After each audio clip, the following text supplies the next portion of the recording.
ಓಂ ಶ್ರೀ ಗುರುಭ್ಯೋ ನಮಃ ಹರಿಃ ಓಂ. ಓಂ ನಮೋ ನರಸಿಂಹ ತವದಾಸೋಹಂ. ಓಂ ನಮೋ ಭಗವತೆ ವಾಸುದೇವಾಯ. ಓಂ ನಮೋ ನಾರಾಯಣಾಯ. ನಮಸ್ಕಾರ ವೀಕ್ಷಕರೇ, ವೆಲ್ಕಮ್ ಟು ನಕ್ಷತ್ರ ನಾಡಿ. ಈ ನಮ್ಮ ಕಲಿಯುಗದಲ್ಲಿ ನಮಗೆ ಗವರ್ನಮೆಂಟ್ ಕೆಲಸ ಅಂತ ಹೇಳ್ತೀವಿ ನಾವು. ಗವರ್ನಮೆಂಟ್ ಕೆಲಸ, ಬಹಳ ಜನ ಗವರ್ಮೆಂಟ್ ಕೆಲಸ ಇದೆಯಾ ಸಿಗುತ್ತಾ ಸರ್ ಅಂತ ಹೇಳ್ತಾರೆ. ಅದೇ ಹಿಂದಿನ ಕಾಲ, ಸ್ವಲ್ಪ ಹಿಂದೆ ಹೋಗೋಣ, ರಾಜರ ಕಾಲಕ್ಕೆ ಹೋಗೋಣ. ಅಲ್ಲೂ ಕೂಡ ಅದೇ ತರನೇ ನಾವು ರಾಜರ ಆಸ್ಥಾನದಲ್ಲಿ ನಾವು ವಿದ್ವಾಂಸರಾಗಿದ್ದೀವಿ. ರಾಜರ ಆಸ್ಥಾನದಲ್ಲಿ ನಾನು ನೇಮಕ ಆಗಿದ್ದೀನಿ, ರಾಜರಲ್ಲಿ ನಾನು ಇದು ಅಂತ ಹೇಳಿ ಅಲ್ಲಿ ಬರ್ತಕ್ಕಂಥದ್ದು.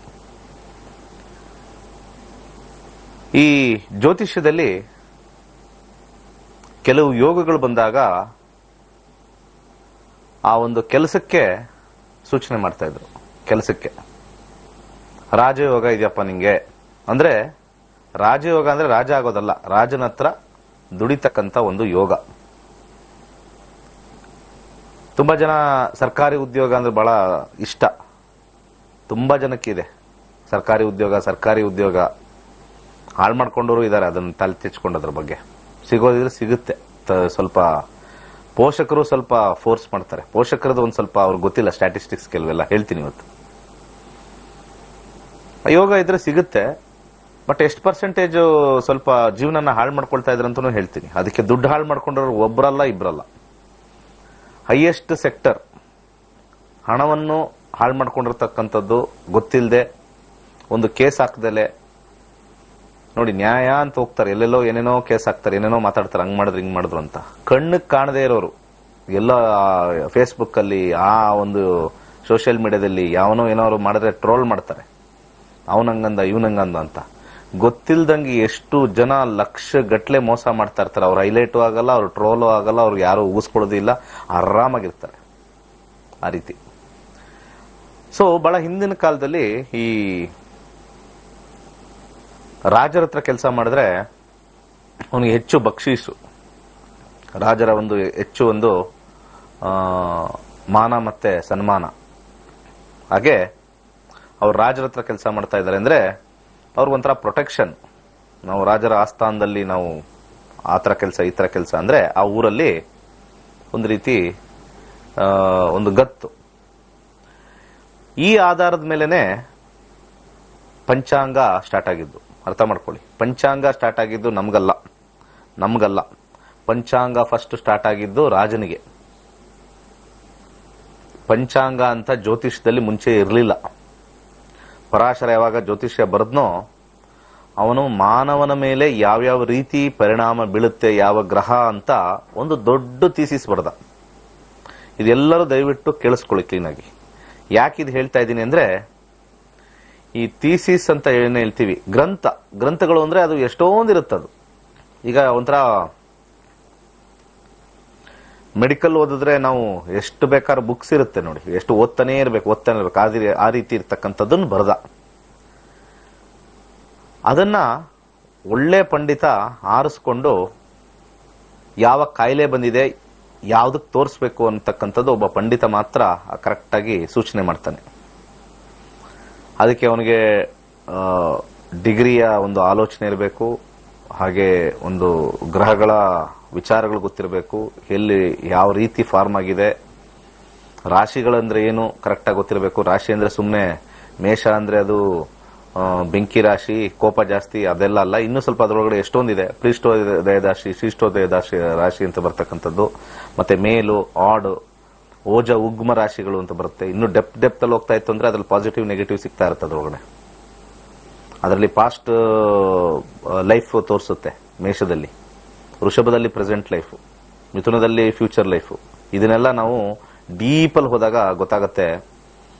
ಆ ಡೀಪಲ್ಲಿ ಕಲ್ತಿರ್ತಕ್ಕಂಥವ್ರು ಒಂದು not more than 5% of the total, ಅಷ್ಟರಲ್ಲಿ 5% ಇಲ್ಲ 10% ಹೋಗ್ಬೋದು ಅಷ್ಟೇ. ಇನ್ನು ಮಿಕ್ಕದ್ದೆಲ್ಲ ಗ್ರಂಥದ ಥೀಸಿಸ್ ಅಲ್ಲಿ ಏನ್ ಬರೆದ್ರೋ ಆ ರೀತಿ ಅಲ್ಲಿ ಇಲ್ಲಿ ಹುಡುಕಿ ಹೇಳ್ತಕ್ಕಂಥದ್ದು ಇದೆ. ಆದ್ರೆ ಇವಾಗ ಫುಲ್ ಚೇಂಜ್ ಆಗ್ಬಿಟ್ಟಿದೆ. ಈ ನಡುವೆ ಅಂತೂ ಜ್ಯೋತಿಷ್ಯನೇ ಹೇಳಲ್ಲ ಯಾರನ್ನು. ಯಾರ ಹತ್ರ ಹೋದ್ರೂ ಜ್ಯೋತಿಷ್ಯ ಹೇಳಲ್ಲ. ನೀವು ದಯವಿಟ್ಟು ಇದನ್ನ ಬರೆದಿಟ್ಕೊಳ್ಳಿ. ಯಾರ ಹತ್ರ ಹೋದ್ರೂ ಜ್ಯೋತಿಷ್ಯ ಹೇಳಲ್ಲ. ನಿಮ್ಗೆ ಅದಕ್ಕೆ ಅರ್ಧಂಬರ್ಧ ನಾಲೆಜ್ ತುಂಬಾ ಜನಕ್ಕೆ. ಲಗ್ನದಲ್ಲಿ ಮಂಗಳ ಇದೆ, ಏನಾಗ್ಬಿಡುತ್ತೆ ನನಗೆ? ಏನಾಗತ್ತೆ? ಏನೂ ಆಗಲ್ಲ. ಎಷ್ಟು ಜನಕ್ಕಿದೆ? ನನಗೆ 4ನೇ ಮನೆಯಲ್ಲಿ ಮಂಗಳ ಇದೆ, ಏನಾಗುತ್ತೆ? ಈ ರೀತಿ ಬಂದ್ಬಿಟ್ಟಿದೆ. ಏನಾಗುತ್ತೆ? ಒಂದೇ ಒಂದು ಪ್ಲೇಸ್ಮೆಂಟ್ ಇಂದ. ಮತ್ತೆ ನನಗೆ 7ನೇ ಮನೆಯಲ್ಲಿ ಮಂಗಳ ನನ್ನ ಮಗಳ ಜಾತಕದಲ್ಲಿದೆ, ಏನಾಗ್ಬಿಡುತ್ತೆ? ಎಷ್ಟೋ ಜನಕ್ಕಿದೆ, ಕೋಟಿ ಕೋಟಿ ಜನಕ್ಕಿದೆ. ಎಲ್ಲೋ ಕೆಲವರಿಗೆ ಅದೇ ಪ್ಲೇಸ್ಮೆಂಟ್ ಅಲ್ಲಿ ಸ್ವಲ್ಪ ಸಮಸ್ಯೆ ಆಗಿದೆ. ಈ ಸ್ಟ್ಯಾಂಡರ್ಡೈಸೇಷನ್ ಆಗಿದೆ ಕಲಿಯುಗದಲ್ಲಿ. ಇದು ಅಸ್ಟ್ರಾಲಜಿ ಅಲ್ಲ. ಯಾರ್ಯಾರು ಕುಜದೋಷ ಹೇಳ್ತಾರೆ, ಫಸ್ಟ್ ಆಫ್ ಆಲ್ ಅದು ಅಸ್ಟ್ರಾಲಜಿನೇ ಅಲ್ಲ.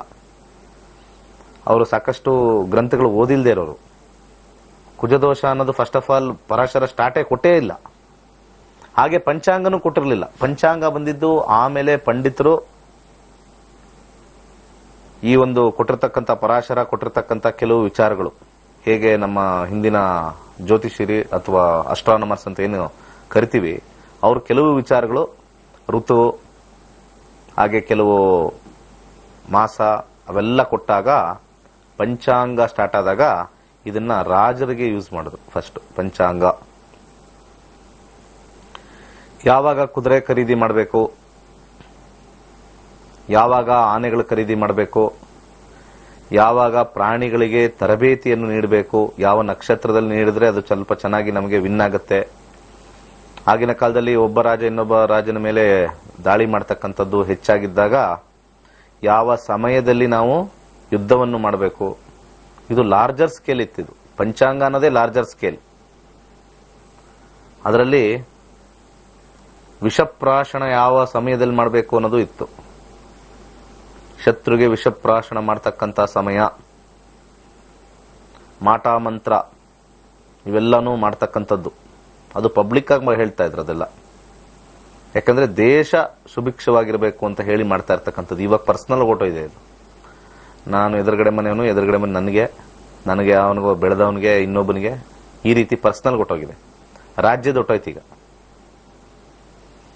ಹಾಗೆ ಅಲ್ಲಿ ದೊಡ್ಡ ದೊಡ್ಡ ದೇವಾಲಯಗಳ ನಿರ್ಮಾಣ. ಇವತ್ತಿನ ದಿವಸ ನಾವು ಸೌತ್ ಇಂಡಿಯಾದಲ್ಲಿ ಟೆಂಪಲ್ಸ್ ನೋಡಿದ್ರೆ ಯಾವುದು ಇವಾಗಿಂದಲ್ಲ. ರೀಸೆಂಟ್ ಆಗಿ ಆ ತರ ಬೃಹದೀಶ್ವರ ಹೋಗಿ ನೋಡ್ಕೊಂಬನ್ನಿ, ಆ ರೀತಿ ಇವಾಗ ಒಂದೂ ಬಂದಿಲ್ಲ. ಗೊಮ್ಮಟೇಶ್ವರ ಕೆತ್ತನೆ ಇವಾಗ ಒಂದೂ ಬಂದಿಲ್ಲ. ಸಣ್ಣ ಕೆತ್ಕೊಂಡ್ ಕೂತಿದ್ದಾರೆ ಎಲ್ಲ. ಸಣ್ಣ ದೇವಸ್ಥಾನ, ಗ್ರ್ಯಾಂಡ್ ಇವ್ರ ದೇವಸ್ಥಾನ ಒಂದೋ ಎರಡೋ ಬಂದಿರ್ಬೋದು ಅಷ್ಟೇ. ಆ ರೀತಿ ಹಳೇಬೀಡು ಬೇಲೂರು ತರ ಬಂದಿರತಕ್ಕಂಥದ್ದು, ಆ ಗ್ರ್ಯಾಂಡೇವರ್ ಅಂತ ಕರಿತೀವಿ, ಅದು ಬಂದಿಲ್ಲ. ಯಾಕಂದ್ರೆ ಅವರು ಈ ಒಂದು ಆ ಒಂದು ಸ್ಥಾನದಲ್ಲಿ ಕುತ್ಕೊಂಡು ಜನಗಳಿಗೆ ಯಾವ ರೀತಿ ಬೇಕೋ ಆ ರೀತಿ ದೊಡ್ಡ ದೊಡ್ಡದಾಗಿರ್ತಕ್ಕಂಥ ಪ್ರಾಜೆಕ್ಟ್ ಮಾಡೋರು. ಟೆಂಪಲ್ಸ್ ಎಲ್ಲ ದೊಡ್ಡ ದೊಡ್ಡ ಟೆಂಪಲ್ಸ್. ಆ ದೊಡ್ಡ ದೊಡ್ಡ ಟೆಂಪಲ್ಸ್ ಏನ್ ಮಾಡ್ತಾ ಇದ್ರು ಅಂದ್ರೆ,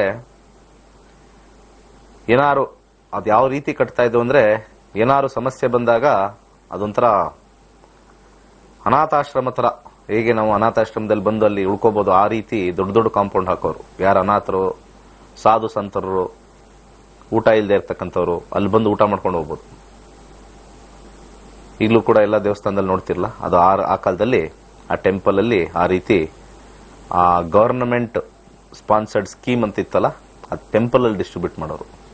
ಅಲ್ಲಿ ಯಾವ್ದು ಸ್ಕೀಮ್ ಗೀಮ್ ಏನಿರ್ತಾ ಇರಲ್ಲ. ಡೈರೆಕ್ಟ್ ದೇವಸ್ಥಾನಕ್ಕೆ ಹೋಗೋದು, ದೇವಸ್ಥಾನ ಮಾಡೋರು, ಅಡಿಗೆ ಮಾಡೋರು, ಅಡಿಗೆಯವ್ರಿಗೆ ಇಷ್ಟು ದುಡ್ಡು ಅಂತ ಬರೋದು, ಇಷ್ಟು ಬಕ್ಷಿಸು ಅಂತ ಕೊಡೋರು, ಅಡಿಗೆ ಮಾಡಿ ಹಾಕೋದು ಅಷ್ಟೇ ನಿನ್ ಕೆಲಸ.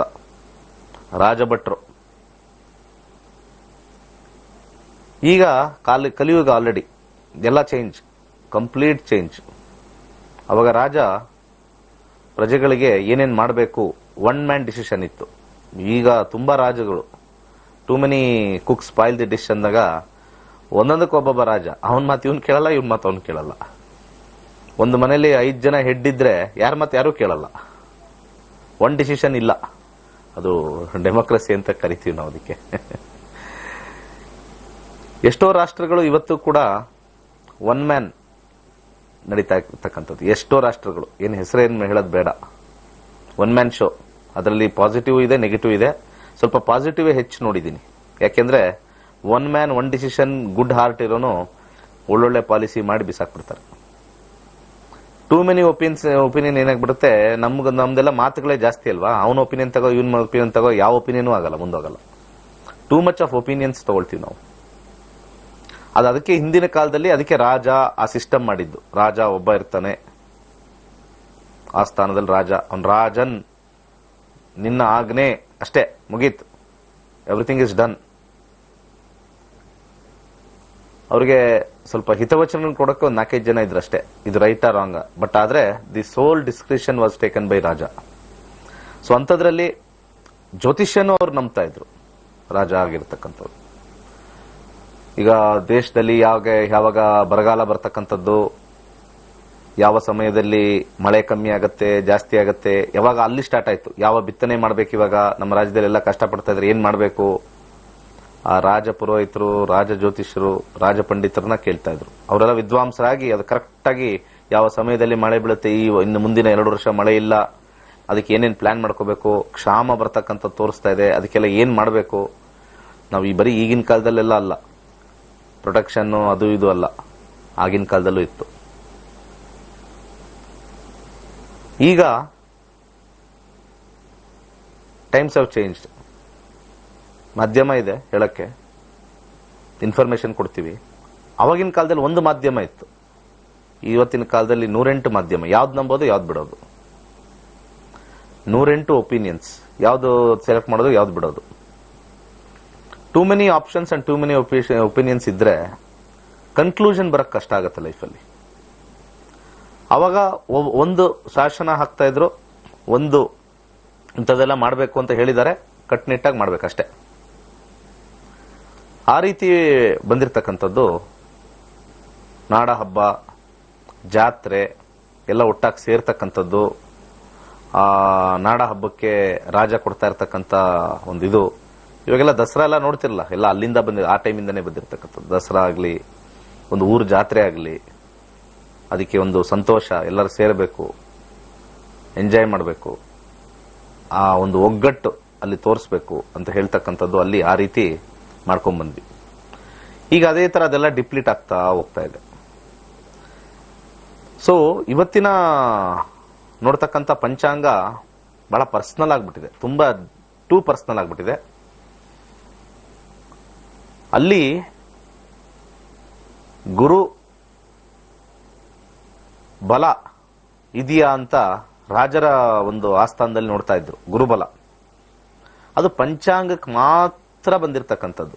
ಅಂದ್ರೆ ಆಗಿನ ಕಾಲದಲ್ಲಿ ಗುರುಬಲ ಯಾವುದೇ ಆಗಲಿ ಗುರುನ ಮುಂದೆ ಇಟ್ಕೊಂಡು ನಾವು ಕೆಲಸ ಮಾಡೋಣ ಅಂತ ಹೇಳಿ ರಾಜರು ಪಂಡಿತರಲ್ಲಿ ಕೇಳಿ, ಗುರು ಯಾವಾಗ ಒಳ್ಳೆ ಸ್ಥಾನದಲ್ಲಿ, ಲಗ್ನದಿಂದ 2ನೇ ಮನೆ, 5ನೇ ಮನೆ, 7ನೇ ಮನೆ, 11ನೇ ಮನೆ, ಈ ಸ್ಥಾನಗಳು ವಿಶೇಷವಾಗಿರ್ತಕ್ಕಂಥದ್ದು. ಯಾಕಂದ್ರೆ 2ನೇ ಮನೇಲಿ ಕುತ್ಕೊಂಡಾಗ ಕೆಲವು ದೃಷ್ಟಿ, 5ನೇ ಮನೆ 7ನೇ ಮನೆ ಅಲ್ಲಿಂದ ದೃಷ್ಟಿ, 5ನೇ ಮನೇಲಿ ಕುತ್ಕೊಂಡಾಗ ಅಲ್ಲಿಂದ 5ನೇ ಮನೆ ಮತ್ತೆ 7ನೇ ಮನೆ ಮತ್ತೆ 11ನೇ ಮನೆ ದೃಷ್ಟಿ, 5-7-9 ದೃಷ್ಟಿ, ಮತ್ತೆ 7ರಲ್ಲಿ ಕುತ್ಕೊಂಡಾಗ ಅಲ್ಲಿಂದ 5-7-9 ದೃಷ್ಟಿ, ಮತ್ತೆ 11ರಲ್ಲಿ ಕುತ್ಕೊಂಡಾಗ 5-7-9 ದೃಷ್ಟಿ ವಿಶೇಷವಾಗಿರ್ತಕ್ಕಂಥ ಕೆಲವು ಕೆಲಸಗಳಿಗೆ ಸಹಾಯ ಆಗುತ್ತೆ ಅಂತ ಹೇಳಿ ಅದನ್ನ ಪಂಚಾಂಗದಲ್ಲಿ ಮುಹೂರ್ತಕ್ಕೆ ಬಳಸ್ತಾ ಇದ್ರು. ಮುಹೂರ್ತ. ಸೊ ಈಗಿನ ಒಂದು ವಿಚಾರದಲ್ಲಿ ಗುರುಬಲ ಬಂದಿಲ್ಲ ಅಂತ ಹೇಳ್ತಕ್ಕಂಥ ಜ್ಯೋತಿಷಿಗಳು ಸುಳ್ಳು. ಯಾಕಂದ್ರೆ ಅದು ಮುಹೂರ್ತಕ್ಕೆ ಯೂಸ್ ಮಾಡ್ತಕ್ಕಂಥದ್ದು. ಮದುವೆಗೆ ಗುರುಬಲ ಹೇಗೆ ಬರುತ್ತೆ? ಅದು ಗುರುಬಲ ಅಂತಂದಾಗ ಅವರು ಕಾರ್ಯಕ್ಕೆ ಗುರುವಿನ ಮುಂದೆ ಇಟ್ಕೊಂಡು ಬಂದಿರತಕ್ಕಂಥದ್ದು ಗುರುಬಲ. ಆದ್ರೆ ಇವಾಗ ಅದನ್ನ ಮದುವೆಗೆ ಹಾಕಿದ್ದಾರೆ. ಯಾವ ಗ್ರಂಥದಲ್ಲೂ ಅದಿಲ್ಲ, ಯಾವ ಹಳೇ ಪಂಚಾಂಗ ಪಂಡಿತರಲ್ಲೂ ಕೂಡ ಅದು ಜಾತಕಕ್ಕೆ ಅನ್ವಯಿಸುತ್ತೆ ಅಂತ ಹೇಳ್ತಕ್ಕಂಥದ್ದು ಸುಳ್ಳಾಗಿದೆ. ಗುರುಬಲ ಬಂದಾಗ ಆಗತ್ತೆ, ಗುರುಬಲ ಬಂದಾಗ ಆಗತ್ತೆ. ಏನು ಗುರುಬಲ ಬಂದಾಗ ಏನು ಆಗಲ್ಲ. ಮದುವೆ ಎಲ್ಲ ಸೆಟ್ ಆದ್ಮೇಲೆ ಗುರುಬಲನ ನೋಡ್ಬೇಕು ನಾವು ಮದುವೆ ಮಾಡ್ಬೇಕಂದ್ರೆ. ಅರ್ಥ ಮಾಡ್ಕೊಳ್ಳಿ. ಯಾವುದೇ ಮುಹೂರ್ತ ಸೆಟ್ ಮಾಡ್ಬೇಕಾದ್ರೆ ಹೋಗಿ ಕೇಳಿ ಯಾವುದನ್ನ ಪ್ರಮುಖವಾಗಿ ನೋಡ್ತಾರೆ. ತ್ರಿಬಲ ಶುದ್ಧಿ ಅಂತ ಕರೀತಾರೆ ಅದಕ್ಕೆ. ಆಗಿನ ಕಾಲದಲ್ಲಿ ಪಂಚಾಂಗದಲ್ಲಿ ತ್ರಿಬಲ ಶುದ್ಧಿ. ತ್ರಿಬಲ ಶುದ್ಧಿ ಅಂದ್ರೆ ಯಾವುದೋ ಒಂದು ಕಾರ್ಯ ಎಲ್ಲರೂ ಸೇರಿ ಒಂದು ಪ್ಲಾನ್ ಮಾಡಿದ್ದಾರೆ. ಮದುವೆ ಇರ್ಬೋದು, ಮುಂಜಿ ಇರ್ಬೋದು, ಗೃಹ ಪ್ರವೇಶ ಇರ್ಬೋದು. ಅದನ್ನ ನಾವು ಎಲ್ಲ ಸೇರಿ ಒಂದು ಸರಿಯಾದ ನಿರ್ದಿಷ್ಟವಾಗಿರತಕ್ಕಂಥ ಗ್ರಹಗಳ ಒಂದು ಸ್ಥಿತಿ ನೋಡಿ ಅವರ ಆಶೀರ್ವಾದ ಪಡೆದು ನಮ್ಮ ಜೀವನವನ್ನು ಮಾಡೋಣ. ಯಾಕಂದ್ರೆ ನಾವೆಲ್ಲ ಗ್ರಹ ತಾರೆಗಳಿಂದ ಬಂದಿರತಕ್ಕಂಥವ್ರು. ಇಲ್ಲಿ ಜೀವನವನ್ನು ಕೇವಲ ಸ್ವಲ್ಪ ವರ್ಷಗಳು ಮಾತ್ರ ನಾವು ಕಳೀತಕ್ಕಂಥದ್ದು. ಅದರಲ್ಲಿ ಮಾಡ್ತಕ್ಕಂಥ ಕಾರ್ಯ ಶುಭಕರವಾಗಿರಲಿ ಅಂತ ಹೇಳಿ ಶುಭ ಲಗ್ನ, ಶುಭ ಮುಹೂರ್ತ, ಶುಭ ಯೋಗ, ಶುಭ ಕರ್ಣ, ಹಾಗೆ ಶುಭ ನಕ್ಷತ್ರಗಳು, ಶುಭ ದಿನ ಎಲ್ಲವೂ ನೋಡ್ತಕ್ಕಂಥದ್ದು ಪಂಚಾಂಗ ಬಂದಿರತಕ್ಕಂಥದ್ದು. ಇದಕ್ಕೆ ಪೂರಕಾಗಿ ಒಂದು ರೀತಿ ಮೌಢ್ಯ ಅಂತಾನೆ ಕರಿಬಹುದು. ಗುರುಬಲ ಗುರುಬಲ ಗುರುಬಲ ಅಂತ ಬಂದಿರತಕ್ಕಂಥದ್ದು ಒಂದು ಹೀನಾಯ ಪರಿಸ್ಥಿತಿ ಜ್ಯೋತಿಷ್ಯಕ್ಕೆ ಬಂದಿರತಕ್ಕಂಥದ್ದು. ಯಾವುದೇ ಒಂದು ಜ್ಯೋತಿಷ್ಯದ ಪುಸ್ತಕ ತಗೊಳ್ಳಿ ನೀವು ಮಾರ್ಕೆಟ್ ಅಲ್ಲಿ, ಕಮ್ಮಿ ಅಂದ್ರೆ ಒಂದು 100 ಪುಸ್ತಕ ತಗೊಳ್ಳಿ. ಯಾವ ಪುಸ್ತಕದಲ್ಲೂ ಗುರುಬಲ ಬಂದಾಗ ಮದುವೆ ಆಗತ್ತೆ ಅಂತ ಎಲ್ಲೂ ಬರ್ದಿಲ್ಲ. ಆ ರೀತಿ ಹೇಳ್ತಕ್ಕಂಥ ಅಸ್ಟ್ರಾಲಜರ್ಸ್ ಅವರ ಬಾಯಲ್ಲಿ ಸುಳ್ಳೆ, ಖಂಡಿತ ಸುಳ್ಳೆ. ಯಾವ ಆಥರ್ ಕೂಡ, ಅಸ್ಟ್ರಾಲಜಿ ಆಥರ್ ಯಾರು ಹಳೆಯದೆಲ್ಲ ಗ್ರಂಥಗಳು ಓದಿದ್ದಾರೆ, ಎಲ್ಲೂ ಬರ್ದಿಲ್ಲ ಗುರುಬಲದಿಂದ ಮದುವೆ ಯೋಗ ಇದೆ ಅಂತ. ಯಾವ ಪುಸ್ತಕದಲ್ಲೂ ಇಲ್ಲ. ಪಂಚಾಂಗದಲ್ಲಿ ಗುರುಬಲ ಅಂತಿದೆ ಅಷ್ಟೇ. ಆ ಗುರುಬಲ ಅದನ್ನ ನೋಡಿಕೊಂಡು ಜಾತಕಕ್ಕೆ ಅಪ್ಲೈ ಮಾಡ್ತಾ ಇದ್ದಾರೆ ಗೋಚಾರದಲ್ಲಿ. ಸೊ ಈ ಕಾರಣಕ್ಕೆ ಹೇಳ್ತಾ ಇದ್ದೀನಿ, ಗುರುಬಲ ಅನ್ನೋದು ಇಲ್ಲವೇ ಇಲ್ಲ. ಯಾರು ಹೇಳಿದ್ದಾರೆ? ಎಷ್ಟು ವಾಹಿನಿಗಳು ನೀವು ನೋಡ್ತೀರಾ? ಯಾರು ಹೇಳಿದ್ದಾರೆ ಗುರುಬಲ ಅನ್ನೋದಿಲ್ಲ ಅಂತ? ವಿಚಾರ ತಿಳ್ಕೊಂಡಿಲ್ಲ. ವಿಮರ್ಶೆ ಮಾಡ್ತೀನಿ ನಾನು, ರಾತ್ರಿ ಎಲ್ಲ ಕುತ್ಕೊಂಡು ಓದ್ತೀನಿ ಗುರುಬಲ ನಿಜವಾಗ್ಲೂ ಹೇಗೆ ಎಫೆಕ್ಟ್ ಆಗುತ್ತೆ. ಹಳೆಯದೆಲ್ಲ ಬುಕ್ ಸ್ಟಡಿ ಮಾಡ್ತೀನಿ, ಗುರುಬಲ ಎಲ್ಲ ಯಾವ ತರ ಅಪ್ಲಿಕೇಬಲ್ ಆಗುತ್ತೆ. Every day put lot of effort. ಸಮಾಜಕ್ಕೆ ನಾನು ಇದ್ರ ಬಗ್ಗೆ ತಿಳಿಸ್ಬೇಕು ಅಂತ ಸಿಕ್ಕಾಪಟ್ಟೆ ಎಫರ್ಟ್ ಹಾಕ್ತೀನಿ. ನಾಳೆ ಯಾವ ಪೂಜೆ ಮಾಡಿಸ್ಲಿ, ಯಾವ ಹೋಮ ಮಾಡಿಸ್ಲಿ, ಯಾವ್ದು ಇದು ಮಾಡಿಸ್ಲಿ, ಯಾವ್ದು ಹೇಳಲಿ, ನೋ. Information important. ನಮ್ಮ ಶಾಸ್ತ್ರದ ಇನ್ಫಾರ್ಮೇಶನ್ ಕೊಡಕ್ಕೆ ಇಂಪಾರ್ಟೆಂಟ್. ಆ ಶಾಸ್ತ್ರದ ಇನ್ಫಾರ್ಮೇಶನ್ ನೀವು ತಗೊಳ್ಬೇಕು ಅಂತಂದ್ರೆ ನಕ್ಷತ್ರ ನಾಡಿ ನೋಡ್ಲೇಬೇಕು. ಪರ್ಫೆಕ್ಟ್ ಆಗಿರ್ತಕ್ಕಂಥ ಇನ್ಫಾರ್ಮೇಶನ್ ನಾನು ನನ್ನ ಅನುಭವದಿಂದ, ಹಲವಾರು ಹಳೆಯ ಗ್ರಂಥದಿಂದ, ಮತ್ತೆ ಹಲವಾರು ಗುರುಗಳಿಂದ ಡಿಸ್ಕಸ್ ಮಾಡಿ ಮಾತಾಡಿ ಬಂದಿರತಕ್ಕಂಥ ಔಟ್ಕಮ್ ನಾನಿಲ್ಲಿ ಪ್ರೆಸೆಂಟ್ ಮಾಡ್ತಾ ಇರೋದು, ನಿಮಗೆಲ್ಲ ಪ್ರೆಸೆಂಟ್ ಮಾಡ್ತಾ ಇರೋದು. It is not my own theory. ನಾನು ಓನ್ ಥಿಯರಿ ಅಂತ ಯಾವತ್ತೂ ಹೇಳಿಲ್ಲ. ಪರಾಶರ ಅಂತ ಯೂಸ್ ಮಾಡೇ ಮಾಡ್ತೀನಿ. ನಾನು ಅಂತ ಯಾವತ್ತೂ ಅಲ್ಲಿ ಬಂದಿಲ್ಲ. ನನ್ನಿಂದ ಯಾವುದು ಬಂದಿಲ್ಲ. ನನ್ನಿಂದ ಬಂದಿರೋದು ಒಂದೇ ಸೇವೆ. ಸೊ ಆದ ಕಾರಣ ಈ ಗುರುಬಲ ಅನ್ನೋದು ನೀವು ವೀಕ್ಷಕರು ತಲೆಯಿಂದ ತೆಗೆದಾಕಿ. ಹೇಳೋರು ಹೇಳ್ತಾರೆ, 1000 ಹೇಳ್ತಾರೆ, ನಮ್ಮ ಮಗಳಿಗೆ ಯಾವಾಗ ಗುರುಬಲ, ನಮ್ಮ ಮಗಳಿಗೆ ಯಾವಾಗ ಗುರುಬಲ. ಗುರುಬಲ ಬರೋದಿಲ್ಲ. ಅದು ಮದುವೆ ಸೆಟ್ ಆದ ಮೇಲೆ ಮುಹೂರ್ತಕ್ಕೆ ಗುರುಬಲ ಇದೆಯಾ, ಮುಹೂರ್ತಕ್ಕೆ ಗುರುಬಲ ಅರ್ಥ ಮಾಡ್ಕೊಳ್ಳಿ. ನಾವಿವಾಗ ಒಂದು ಗಂಡು ಹೆಣ್ಣು ಮದುವೆಗೆ ರೆಡಿ ಇದೆ, ಅವಾಗ ಹೋಗಿ ಕೇಳಬೇಕು ಗುರುಬಲ ಯಾವಾಗ ಬರುತ್ತಪ್ಪ. ಗುರುವಿನ ಆಶೀರ್ವಾದ ಇದ್ರೆ ಎಂತ ಒಂದು, ಅದೇನೋ ಹೇಳ್ತಾರಲ್ಲ, ದೇವಾನುದೇವತೆಗಳು ಸುಮ್ಮನೆ ಸೈಲೆಂಟ್ ಆಗಿರ್ಬೇಕು ಗುರುವಿನ ಆಶೀರ್ವಾದ ಇದ್ದರೆ. ಆ ಒಂದು ಸಂಗತಿ ಮೇಲೆ ಬಂದಿರತಕ್ಕಂಥದ್ದು ಗುರುಬಲವೇ ಹೊರತು ಅದು ಮದುವೆಗೆ ನಿಮಗೆ ಗುರುಬಲ ಬಂದಾಗ ಮದುವೆ ಆಗತ್ತೆ ಅಂತ ಅಲ್ಲ. ಸೆಟ್ ಆದ್ಮೇಲೆ ಮುಹೂರ್ತ ಇಡಬೇಕಾದ್ರೆ ಗುರುಬಲವನ್ನು ಎಲ್ಲಿ ನೋಡಿ, ಅಂದ್ರೆ ಗುರುಬಲ ಅಂತಂದ್ರೆ ಅದೇನು ಅಂತದೇನು ಇದಿಲ್ಲ. ಎವ್ರಿಡೇ ಗುರುಬಲ ನಾವು ಪ್ಲಾನ್ ಮಾಡಬಹುದು. ಇವತ್ತಿನ ದಿವಸ ಮಂಗಳವಾರ ಆದ್ರೂ ಕೂಡ ಲಗ್ನ ಕ್ಯಾಲ್ಕುಲೇಟ್ ಮಾಡಿದ್ರೆ ಗುರುಬಲ ಪ್ಲಾನ್ ಮಾಡಬಹುದು. ಆ ಲಗ್ನಕ್ಕೆ ನಾಳೆ ಬುಧವಾರ ಪ್ಲಾನ್ ಮಾಡಬಹುದು. ಗುರುವಾರನು ಕೂಡ ನಾಳೆ ಗುರುಬಲ ಬರ್ತಕ್ಕಂಥ ಲಗ್ನ ಇಡಬಹುದು. ಎವ್ರಿಡೇ ಗುರುಬಲನ ಇಡಬಹುದು. ಎವ್ರಿಡೇ ಗುರುಬಲ ಸಿಗುತ್ತೆ ನಮಗೆ. ಈ ರೀತಿ ಇರ್ತಕ್ಕಂಥದ್ದು. ಸೊ ಆಗಿನ ಕಾಲದ ರಾಜರ ಕೆಲಸ, ಈಗಿನ ಕಾಲದ ಗವರ್ನಮೆಂಟ್. ಭಾರತದಲ್ಲಿ ಗವರ್ಮೆಂಟ್ ವೇಕೆನ್ಸಿ 3.5% ಅಷ್ಟೇ. ಅಂದ್ರೆ 100 ಜನ ಉದ್ಯೋಗ ಮಾಡ್ತಾ ಇದ್ರೆ 3% ಗವರ್ಮೆಂಟ್ ಉದ್ಯೋಗ ಅಷ್ಟೇ ಮಾಡ್ತಾ ಇರ್ತಾರೆ, 3%. ಇನ್ನ ಮಿಕ್ಕ 95 ಅಂತಾನೆ ಇಟ್ಕೊಳ್ಳಿ, 5% ಇಟ್ಕೊಳ್ಳೋಣ, 95% ಪ್ರೈವೇಟ್ ಅಲ್ಲಿ ಇರಬೇಕು. ಆದ್ರೆ ನನಗೆ ಬಂದು ಗವರ್ಮೆಂಟ್ ಕೆಲಸ ಕೇಳ್ತಕ್ಕಂಥದ್ದು ಉಲ್ಟಾ. 95% ಅವ್ರು ಗವರ್ಮೆಂಟ್ ಕೆಲಸ ಕೇಳ್ತಾರೆ 5% ವೇಕೆನ್ಸಿಗೆ. 5% ಆಫ್ ದಿ ವೇಕೆನ್ಸಿ ಮಾತ್ರ ರಾಜರ ಆಸ್ಥಾನದಲ್ಲಿ ಸಿಗ್ತಕ್ಕಂಥದ್ದು. ಅದಕ್ಕೆ ತುಂಬಾ ಜನ ಜೀವನಗಳನ್ನು, ಹಣವನ್ನು ಹಾಳು ಮಾಡ್ಕೊಂಡಿದ್ದೀರಾ. ಇದು ನಾನು ಜ್ಯೋತಿಷ್ಯನಾಗಿ ನಾನು ಹೇಳ್ತಕ್ಕಂಥ ಒಂದು ಬಾಧ್ಯತೆ.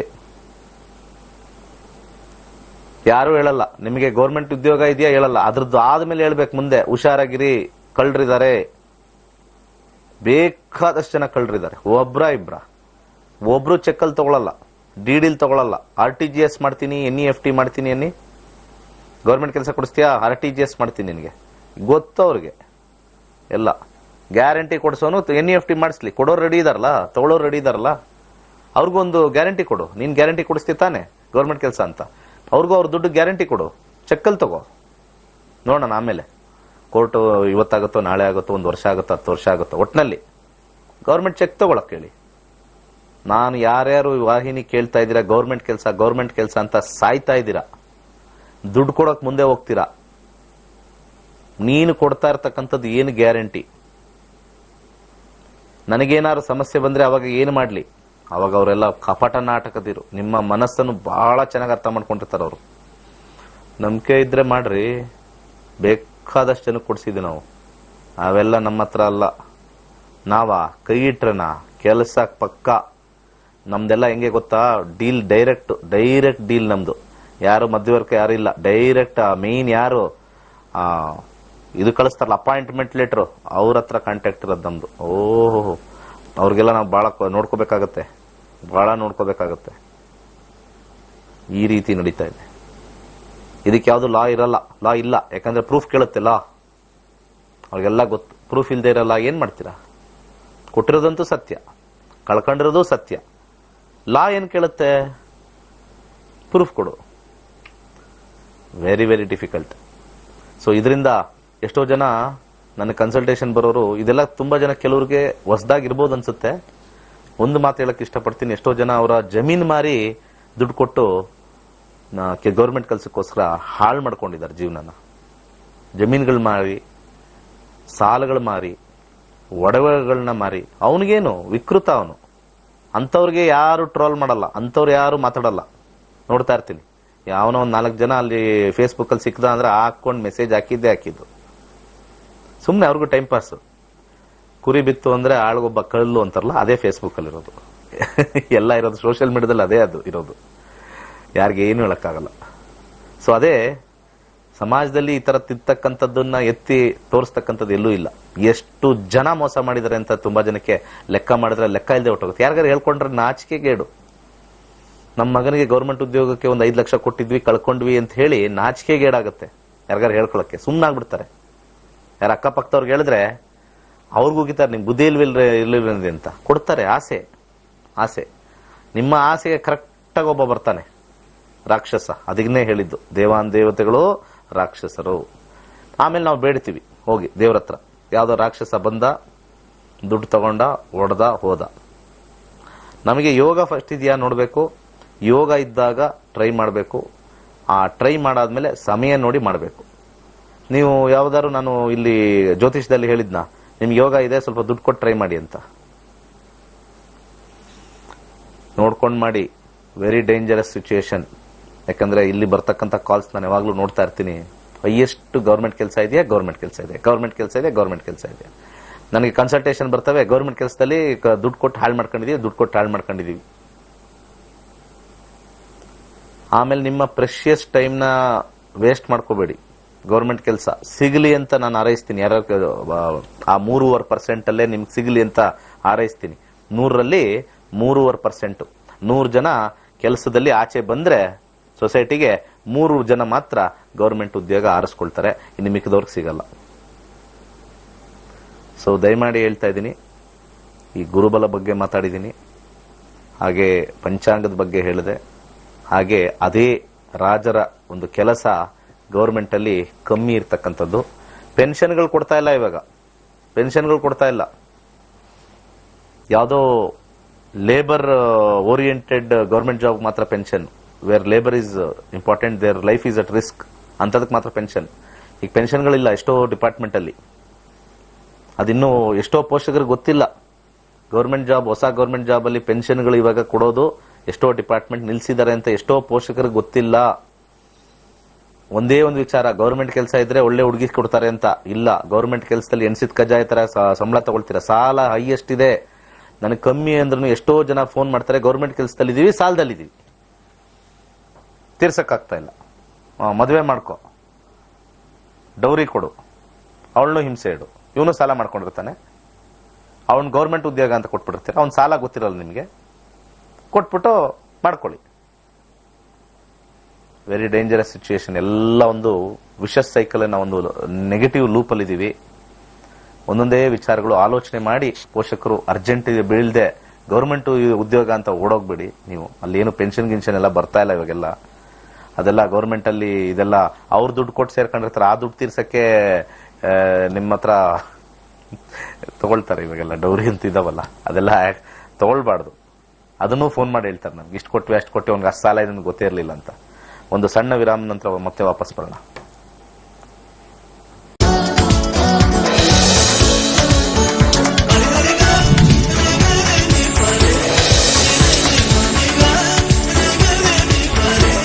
ಓಕೆ, ನಮಸ್ತೆ.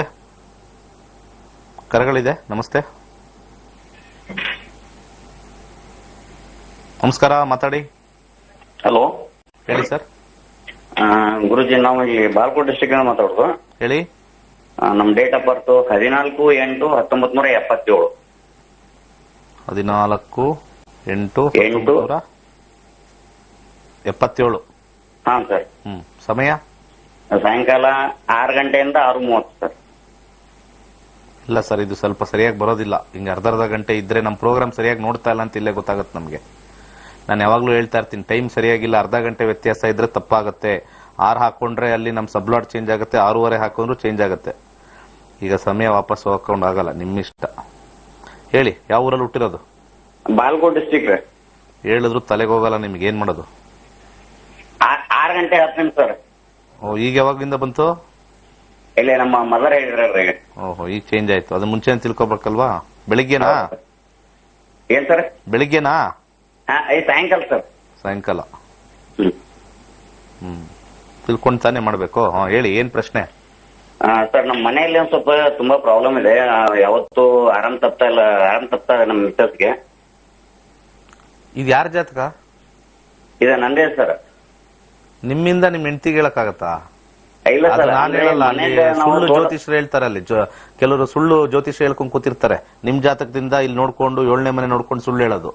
ಅವ್ರ ಜಾತಕದಲ್ಲೇ ನೋಡ್ಬೇಕು. ನಿಮ್ದು ಏನಿದೆ ಕೇಳಿ. ಇಲ್ಲಿ ಒಂದ್ ಮನೆ ಕಟ್ಬೇಕಂತಿದೆ ಸರ್. ಈಗ ನಿಮಗ್ ಚುಚ್ಚಿದ್ರೆ ಅವ್ರಿಗೆ ನೋವುತ್ತಾ? ಯಾರಿಗ್ ನೋವುತ್ತೆ? ನಿಮಗ್ ಚುಚ್ಚಿದ್ರೆ. ಅರ್ಥ ಆಯ್ತಲ್ವಾ? 43 ಇಯರ್ಸ್.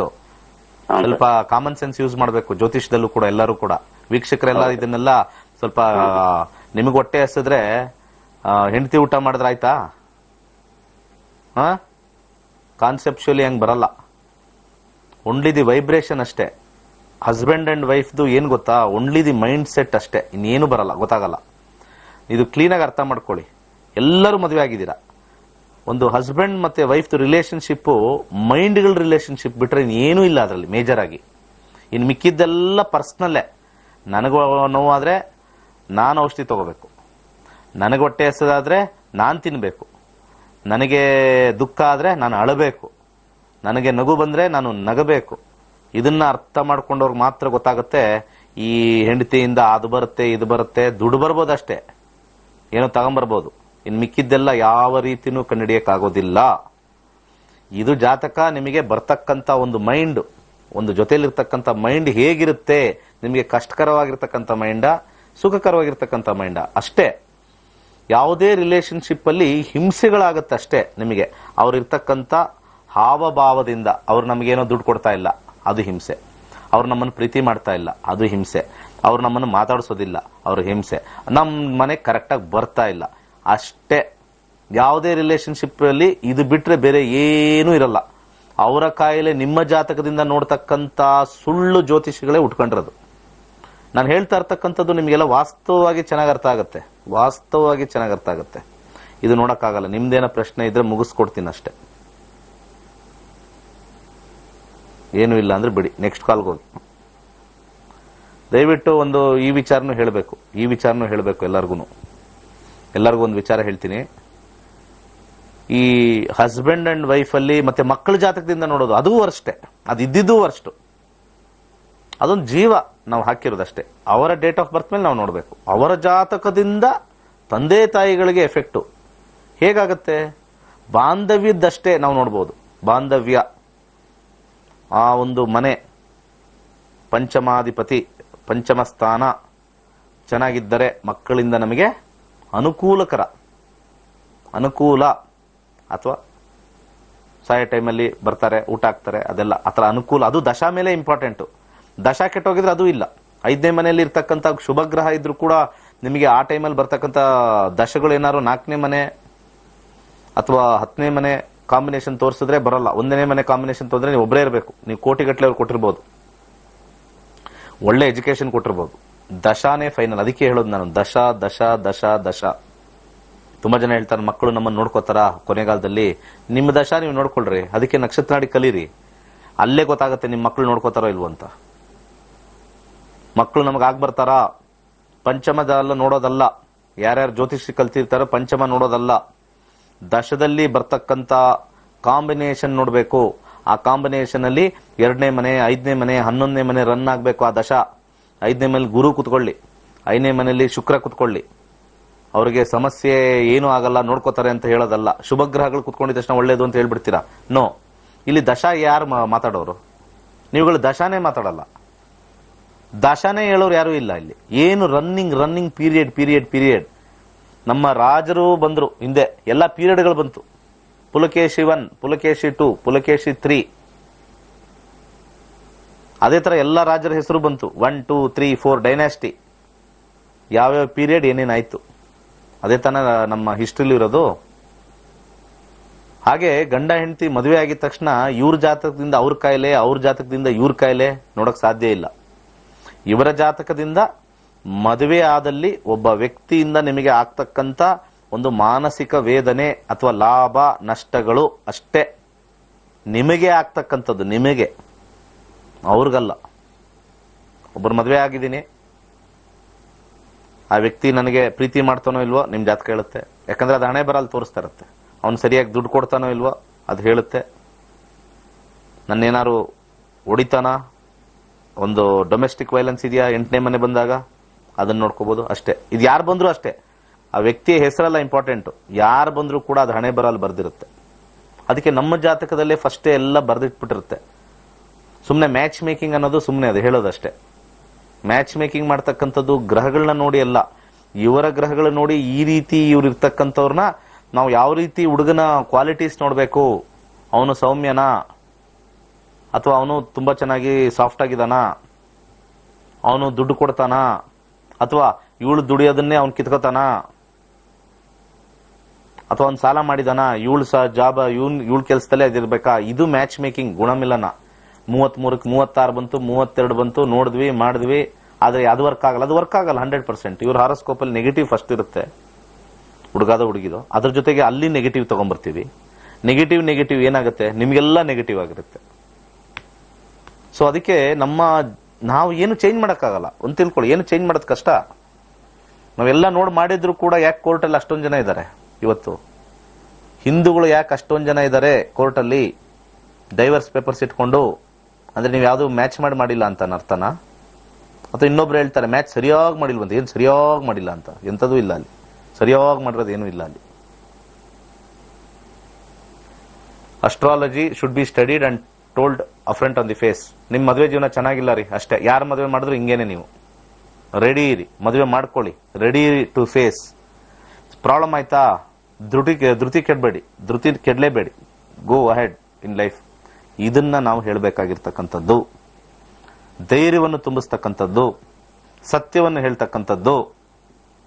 ಪೂಜೆ ಮಾಡಿದ ತಕ್ಷಣ ಕೋಪ ಇರ್ತಕ್ಕಂಥ ಗಂಡ ಏನ್ ಸಡನ್ ಆಗಿ ಸಾಧು ಆಗ್ಬಿಟ್ಟು ಪಾದ ಪೂಜೆ ಮಾಡ್ತಾನ ಹೆಂಡ್ತಿದ್ದು? ಸಾಧ್ಯನೇ ಇಲ್ಲ ಅವೆಲ್ಲ. ಅದ್ ನೋಡ್ರೆ ನಗ್ತಾರೆ ಎಲ್ಲಾರು, ಅದನ್ನ ಹೇಳಿದ ತಕ್ಷಣ ನಗ್ತಾರೆ. ಹಂಗೆಲ್ಲ ಆಗೋದಿಲ್ಲ. ಮಂತ್ರಗಳು ಹೆಚ್ಚಾಗಿ ಹೇಳಿ ಅವ್ರ ಮನಸ್ಸನ್ನ ಒಂದು 30% ಈ ಕಡೆ ನಮ್ ಕಡೆ ಎಲ್ಲೋ ಆ ಕಡೆ ಹೋಗ್ಬಿಟ್ಟಿರ್ತಾರೆ. ಈ ಕಡೆ ಒಂಚೂರು ಸಣ್ಣ ಪುಟ್ಟ ಆಗೋದೆ ಮಂತ್ರ ಶಕ್ತಿಯಿಂದ. We are training the mind by telepathy. ಮಂತ್ರ ಹೇಗೆ ವರ್ಕ್ ಆಗುತ್ತೆ? ಟೆಲಿಪತಿ. ಅವ್ರ ಮೈಂಡ್ ನ ಒಂಚೂರು ಈ ಕಡೆಗೆ ಅಷ್ಟೇ, ನಮ್ ಕಡೆ ಒಂಚೂರು ನೋಡ್ಕೊಳಕ್ಕೆ ಆಯ್ತು, ಮುಂಚೆ ಕೊಡ್ತಾ ಇರಲ್ಲ ತಗೋ, ಈಗ ಮಂತ್ರ ವರ್ಕ್ ಆಗುತ್ತೆ. ಪೂಜೆ ಪುನಸ್ಕಾರ ಹೋಮಗಳು ಅದು ತಾತ್ಕಾಲಿಕ, ಅಲ್ಲಿ ಹೇಳ್ತೀರಾ, ನೀವೇನೂ ಹೇಳಲ್ಲ. ಅದನ್ನ ಒಲಿಸ್ಕೊಳಕ್ ಹೇಳ್ಬೇಕಲ್ಲ, ಅದನ್ನ ಆಕರ್ಷಣೆ ಮಾಡ್ಕೊಳಕ್ ಹೇಳ್ಬೇಕಲ್ಲ. Mind power. ಯಾಕಂದ್ರೆ ಎಲ್ಲ ಹುಟ್ಟಿರೋದು ಮೈಂಡ್ ಇಂದಾನೆ, ಒಂದ್ ತಿಳ್ಕೊಳ್ಳಿ. ಯಾವುದೇ ಒಂದು ಹುಟ್ಟಬೇಕಾದ್ರೆ ಮೈಂಡ್ ಇಂದನೇ ಹುಟ್ಟಿರೋದು. ಮುಂದಿನ ಕರೆಗೆ ಹೋಗೋಣ. ಹಲೋ, ಹೇಳಿ ಸರ್. ನಮಸ್ಕಾರ ಸರ್. ಹೇಳಿ ಸರ್. ಸರ್, ಪ್ರಶ್ನಾಶಾಸ್ತ್ರ ಕೇಳಬೇಕಿತ್ತು. ವೆರಿ ಗುಡ್, ಹೇಳಿ. ಸಂಖ್ಯೆ 93. ಯಾವ ವಿಚಾರ? ನಾನೀಗ ನೆಟ್ವರ್ಕ್ ಇಂಜಿನಿಯರ್ ಆಗಿ ವರ್ಕ್ ಮಾಡ್ತಾ ಇದ್ದೀನಿ ಪ್ರೈವೇಟ್ ಅಲ್ಲಿ. ಅದೇ ಗೌರ್ಮೆಂಟ್ ಜಾಬ್ ಟ್ರೈ ಮಾಡ್ತಾ ಇದೀನಿ. ಜೊತೆಗೆ ಇವತ್ತು ಯಾಕೋ ಒಂದು ಗೌರ್ಮೆಂಟ್ ಬಂದಿಲ್ಲ ಅನ್ಕೊಂಡೆ, ಬಂತು. ಇವತ್ತಾನೆ ಮಾತಾಡ್ತಾ ಇದ್ದೆ, ಬಂತು. ಹೌದು ಸರ್. ಎಷ್ಟು ಪರ್ಸೆಂಟ್ ಸರ್ ಗೌರ್ಮೆಂಟ್ ಜಾಬ್ 100 ಅಲ್ಲಿ? 3%. ಅದು ಕೇಳಿಸ್ಕೊಂಡ್ರ? Very good sir. ಅಂದ್ರೆ ಪ್ರೈವೇಟ್ ಅಲ್ಲಿ ಇಟ್ಕೊಂಡೆ. Very good. ಅದು ನಾನು ಹೇಳೋದು ಎಲ್ಲರಿಗೂ, you are doing a wonderful job sir. Fantastic job ಮಾಡ್ತಾ ಇದ್ದೀರಾ ನೀವು. ನಿಮ್ಮ ಒಂದು ಕಾನ್ಫಿಡೆನ್ಸ್ ಜಾಸ್ತಿ ಇರುತ್ತೆ ಒಂದು ಕೆಲಸದಲ್ಲಿ ಇದ್ದಾಗ. ನಾವು ಗೌರ್ಮೆಂಟ್ ಕೆಲಸ, ನಾವು ಅದಕ್ಕೆ ಓದ್ಬೇಕು ಅಂತ ಹೋಗ್ತೀವಿ. ಈಗ ಇದ್ರೆ ನೀವು ಧೈರ್ಯದಿಂದ ಫೇಸ್ ಮಾಡ್ತೀರಾ. ಹೋದ್ರು ಆಯ್ತು, ನನಗೊಂದು ಕೆಲಸ ಇದೆ ಬಿಡು ಅಂತ ಚೆನ್ನಾಗಿ ಬರೀತೀರಾ. Don't worry. ಬಟ್ ಇಲ್ಲಿ ಇದೆಯಾ ಒಂದು ಕಾನ್ಫಿಡೆನ್ಸ್, ನೋಡೋಣ ಅಷ್ಟೇ ಹೇಗಿದೆ ಅಂತ. ರಾಹು ಇರ್ತಕ್ಕಂಥದ್ದು ಚಂದ್ರ ನಕ್ಷತ್ರದಲ್ಲಿ ಸ್ವಲ್ಪ ಚಾನ್ಸಸ್ ಇದೆ ಸರ್. ರಾಹು ಚಂದ್ರ ನಕ್ಷತ್ರದಲ್ಲಿ ಇದ್ರೆ, ಸೂರ್ಯ ಮತ್ತೆ ಚಂದ್ರ ನಕ್ಷತ್ರದ ಚಾನ್ಸಸ್ ಇದೆ. ಬಟ್ 6-12 ಕಾಂಬಿನೇಷನ್ ಬರ್ತದೆ. ಹಿಟ್ ಥಿಯರಿ 10 ಇದೆ. ದಯಮಾಡಿ ಫಸ್ಟ್ ಟ್ರೈ ಮಾಡಿ. ಇವತ್ತಲ್ಲ ನಾಳೆ ಸಕ್ಸಸ್ ಆಗೇ ಆಗುತ್ತೆ. ಯಾಕಂದ್ರೆ ನನಗೆ ಎಕ್ಸಾಮ್ ಟೈಮಲ್ಲಿ, ಎಕ್ಸಾಮ್ ರಿಸಲ್ಟ್ ಟೈಮಲ್ಲಿ ಯಾವ ದಶ ಯಾವ ಭುಕ್ತಿ ಅಂತ ನಾವು ನೋಡಿ ಇಲ್ಲಿ ಹೇಳಕ್ಕಾಗಲ್ಲ. ಅರ್ಥ ಆಯ್ತಲ್ಲ? ಈಗ ರಾಹು ದೇಶ ನಡೀತಾ ಇದೆ. ಈಗ ಕೇಳಿರ್ತಕ್ಕಂಥ ಪ್ರಶ್ನೆಯಲ್ಲಿ 23ಕ್ಕೆ ಶನಿ ಭುಕ್ತಿ, 23ವರೆಗೂ ಶನಿ. ರಾಹು ಶನಿ ಕಾಂಬಿನೇಷನ್ ನೋಡೋಣ. ರಾಹು 10, 6, 6, ಶನಿ 6, 6, 10, 23ವರೆಗೂ ಯೋಗ ತೋರಿಸ್ತಾ ಇದೆ. ನಾನು ಅಂತರ್ಭುಕ್ತಿ ನೋಡ್ಬೇಕಲ್ಲ ರಿಸಲ್ಟ್ ಬರೋ ಟೈಮಲ್ಲಿ. ರಿಸಲ್ಟ್ ಬರೋ ಟೈಮಲ್ಲಿ 3 ಲೆವೆಲ್ಸ್ ಇರುತ್ತೆ: ದಶಾ ಭುಕ್ತಿ, ಅಂತರ್ಭುಕ್ತಿ. ರಿಸಲ್ಟ್ ಬರೋ ಟೈಮಲ್ಲಿ ನೋಡ್ಬೇಕು. ನಾನು ಸುಮ್ನೆ ಇಲ್ಲಿ ಕುಂಡಲಿ ನೋಡದೆ ನಿಮಗೆ ಸಿಗುತ್ತೆ ಹಂಗ ಹೇಳಕ್ಕಾಗಲ್ಲ. ಇಂಡಿಕೇಶನ್ ಮಾತ್ರ ಕೊಡಕ್ ಸಾಧ್ಯ. Indication is superb, not guarantee. ಅದನ್ನ ಮಾಡೋಣ. ಅದೊಂದು trial and error method. It's only trial and error method. ನಾನು ವಾಹಿನಿಲಿ ಓಪನ್ ಆಗಿ ಹೇಳ್ತೀನಿ, ಇವೆಲ್ಲ ಕೊಡೋದ್ರಿಂದ ಏನ್ ನಿಮ್ಗೇನ್ ನಾಳೆ ಬೆಳಿಗ್ಗೆ ಸಿಗಲ್ಲ. ಇದು ಟ್ರಯಲ್ ಅಂಡ್ ಎರರ್ ಮೆಥಡ್ ಮಾಡ್ಲೇಬೇಕು. ಇದ್ರಲ್ಲಿ ಯಾವ್ದು ಸ್ಟ್ರಾಂಗ್ ಇದೆ? 110 ಸನ್ ಇದೆ, 210 11 ಮರ್ಕ್ಯೂರಿ ಇದೆ, ಮತ್ತೆ 310 11 ವೀನಸ್ ಇದೆ. ಮರ್ಕ್ಯೂರಿ 10 ಸ್ವಲ್ಪ ಸ್ಟ್ರಾಂಗ್ ಆಗಿದೆ, ವೀನಸ್ 11 ಸ್ಟ್ರಾಂಗ್ ಇದೆ. ನಿಮಗೆ 10 and 11 ಕಾಂಬಿನೇಷನ್ ಬರಬೇಕು. ಒಂದು ಆರೆಂಜ್ ಕಲರ್ ಥ್ರೆಡ್ ಕಟ್ಕೊಳ್ಳಿ. ಒಂದು ಪೆರಿಡಾಟ್ ಅಂತ ಉಂಗುರ ಸಿಗುತ್ತೆ. ಪೆರಿಡಾಟ್ ಕಿರುಬೆರಳಿಗೆ ಹಾಕೊಳ್ಳಿ. 6 ಮುಖದ ರುದ್ರಾಕ್ಷಿ ಹಾಕೊಳ್ಳಿ. This will enhance your chances. Enhance ಅಂತ ಹೇಳ್ತೀವಿ, ಬೂಸ್ಟ್ ಅಪ್. ಈಗ ಒಂದು ಇದಕ್ಕೆ ಒಂದು ಇಂಟರ್ವ್ಯೂಗೆ ಹೋಗ್ಬೇಕು ಸರ್, ನೀವು ನಡ್ಕೊಂಡು ಹೋಗ್ಬೇಕು. ಬಟ್ ಈಗ ಟೈಮ್ ಇಲ್ಲ. ಈಗ ಟೈಮ್ ಇಲ್ಲದಾಗ ನಿಮ್ ಸೈಕಲ್ ಕೊಟ್ರೆ ರೀಚ್ ಆಗ್ತೀರಾ ಕರೆಕ್ಟ್ ಟೈಮ್ಗೆ ಬೇಗ? ಅಷ್ಟೇ. ಇವೆಲ್ಲ ಉಂಗುರ ಗಿಂಗುರ ಎಲ್ಲ ಸ್ವಲ್ಪ ಬೇಗ ರೀಚ್ ಆಗಕ್ಕೆ ಹೆಲ್ಪ್ ಆಗುತ್ತೆ ಅಷ್ಟೇ. ಅದು ಬಿಟ್ರೆ ಸೈಕಲ್ ನಿಮ್ಗೆ ವಿನ್ ಮಾಡ್ಸಲ್ಲ. ಸೈಕಲ್ ಇಂದಾನೆ ಇಂಟರ್ವ್ಯೂ ಪಾಸ್ ಆಗ್ಬಿಡಲ್ಲ. Cycle is a medium. It's a medium which goes across. So rudraksha, gemstone, ಆ ಗ್ರಹಗಳದ್ದು ಒಂದು vibration is a medium to help us. It's a medium ಅಷ್ಟೇ.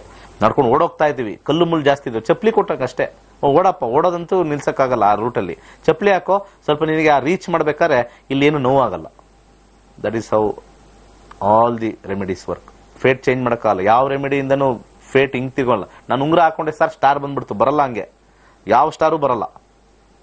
ಉಂಗುರ ಹಾಕಿದ ತಕ್ಷಣ ನನಗೆ ಏನೇನೋ ಆಗೋಯ್ತು, ಅದು ಏನೂ ಆಗಲ್ಲ. ಹಂಗೆ ಏನೂ ಆಗಲ್ಲ ಆ ಥರ. ಅದಕ್ಕೆ ಮ್ಯಾನಿಫೆಸ್ಟೇಷನ್ ಆಗಕ್ಕೆ ಬಹಳ ಸ್ಲೋ ಆಗುತ್ತೆ. ಸ್ಲೋ ಡೋಸೇಜ್ ಅದು. ಈ ಸ್ಟೋನ್ಸ್ ಇರುತ್ತಲ್ಲ, ಫ್ರೀಕ್ವೆನ್ಸಿ ಇರುತ್ತೆ, ವೇವ್ ಲೆಂತ್ ಇರುತ್ತೆ. ಪ್ರತಿಯೊಂದು ಸ್ಟೋನಲ್ಲೂ there is a cold wavelength and hot wavelength. ಕೆಲವು ಸ್ಟೋನ್ ಕೋಲ್ಡ್ ಇರುತ್ತೆ, ಕೆಲವು ಸ್ಟೋನ್ ಹಾಟ್ ಇರುತ್ತೆ. ಕೆಲವು ಮೆಗಾ ಹರ್ಟ್ಸ್ ಅಲ್ಲಿ ವೇವ್ ಲೆಂತ್ ಇರುತ್ತೆ. ನಾನೊಂದ್ ದಿವಸ ಒಂದೊಂದು ಸ್ಟೋನ್ ವೇವ್ ಲೆಂತ್ ಎಷ್ಟೆಷ್ಟು ಬರುತ್ತೆ ಅಂತ ನಾನು ತೋರಿಸ್ತೀನಿ. ವೇವ್ ಲೆಂತ್ ಅಂತ ಬರುತ್ತೆ. ಆ ವೇವ್ ಲೆಂತ್ ಕಂಪನಾಂಕಗಳು ಹೇಗೆ ನಮ್ಮ ಬಾಡಿ ಒಳಗಡೆ ಸ್ಲೋ ಆಗಿ ಬರುತ್ತೆ. ಇವತ್ತು ಹಾಕೊಂಡಿದ ತಕ್ಷಣ ಆಗಲ್ಲ ಯಾವುದನ್ನು. ನೀವು ಡೈಮಂಡ್ ಹಾಕೊಂಡ್ರು ಅಷ್ಟೇನೆ. ಅದು ಆ ಒಂದು ಪಾಸಿಟಿವ್, ನಮಗೆ ಯಾವುದೋ ಒಂದು ಪ್ಲಾನೆಟ್ ಪಾಸಿಟಿವ್ ಆಗಿದೆ, ಆ ಪಾಸಿಟಿವ್ ನಮಗೆ ಬರ್ತಾ ಇರತಕ್ಕಂಥದ್ದು. ಒಬ್ಬ ಮನುಷ್ಯನ ದೇಹದಲ್ಲಿ ಕೆಲವರಿಗೆ ಬುದ್ಧಿ ಚೆನ್ನಾಗಿ ಓಡುತ್ತೆ, ಕೆಲವರಿಗೆ ಬಾಡಿ ಚೆನ್ನಾಗಿ ಓಡುತ್ತೆ, ಕೆಲವು ಕೈಗಳು ಚೆನ್ನಾಗಿ ಓಡುತ್ತೆ, ಕೆಲವು ಕಾಲುಗಳು ಚೆನ್ನಾಗಿ ಓಡುತ್ತೆ, ಕೆಲವು ಕಣ್ಣಿನ ದೃಷ್ಟಿ ಚೆನ್ನಾಗಿ ಹೋಗುತ್ತೆ. ಆಯಾ ಅಂಗಾಂಗಗಳು ಸ್ವಲ್ಪ ಚೆನ್ನಾಗಿ ಓಡ್ತಕ್ಕಂಥದ್ದು, ಆಯಾ ಒಂದು ರಿಲೇಟೆಡ್ ಅಂಗಾಂಗಕ್ಕೆ ಆಯಾ ಒಂದು ಸ್ಪೋರ್ಟ್ಸ್ ಅಲ್ಲಿ ಇರ್ತಕ್ಕಂಥದ್ದು. ಕೆಲವಿಗೆ ಕಣ್ಣು ಇಂಪಾರ್ಟೆಂಟ್, ಶೂಟರ್ಸ್ಗೆ ಐ, ಶೂಟ್ ಮಾಡಕ್ಕೆ ಕಣ್ಣಿಲ್ಲ ಅಂದ್ರೆ ಶೂಟ್ ಮಾಡಕ್ಕಾತೇನ್ರಿ? ಕಣ್ಣು ಇಂಪಾರ್ಟೆಂಟ್ ಅಲ್ವಾ? ಆ ಕಣ್ಣನ್ನ ಎನ್ಹ್ಯಾನ್ಸ್ ಮಾಡತಕ್ಕಂಥ ತರಕಾರಿಗಳನ್ನ ತಿಂತಾರೆ, ಕ್ಯಾರೆಟ್ ಇರ್ಬೋದು, ಮತ್ತೊಂದಿರ್ಬೋದು ತಿಂತಾರೆ. ಅಂದ್ರೆ ಕಣ್ಣು ಶಾರ್ಪ್ ಆಗಿರ್ಬೇಕು, ಅಲ್ಲಿ ಆ ಗುರಿ ನೋಡ್ಬೇಕಲ್ವಾ? ಕಣ್ಣು ಹಾಕೊಂಡು ಗುರಿ ನೋಡಕ್ಕಾಗತ್ತಾ? ಗುರಿ ನೋಡಿ ಶಾರ್ಪ್ ಶೂಟರ್ ಅಂತಂದ್ರೆ ಏನರ್ಥ? ಈ ಶೂಟಿಂಗ್ ಪಾಯಿಂಟ್ ಬ್ಲಾಂಕ್, ಅಲ್ಲಿ ಆ ಪಾಯಿಂಟ್ ಹೋಗ್ಬೇಕು. ಆ ಪಾಯಿಂಟ್ ಹೋಗ್ಬೇಕು ಅಂತಂದ್ರೆ the eye should be very powerful. Eye powerful ಆಗಿದೆ ಅಂದ್ರೆ the intake of the food should be powerful, which adds on to that eyesight. So ಆ ಫುಡ್ ಏನ್ ತಗೊಳ್ತೀರಾ, ಇವತ್ತು ಕ್ಯಾರೆಟ್ ತಿಂದ ತಕ್ಷಣ ನಾಳೆ ಬೆಳಿಗ್ಗೆ ಏನ್ ಬ್ರೈಟ್ ಆಗಿ ಬಂದ್ಬಿಡುತ್ತಾ? ಒಂದು 50 ಕೆಜಿ ಕ್ಯಾರೆಟ್ ತಿಂದಿದ ತಕ್ಷಣ ನಾಳೆ ಕಣ್ಣು ಹೋಗಿರೋ ಕಣ್ಣು ಬಂದ್ಬಿಡುತ್ತಾ? Slowly it adds little bit, point by point, it strengthen the nerves.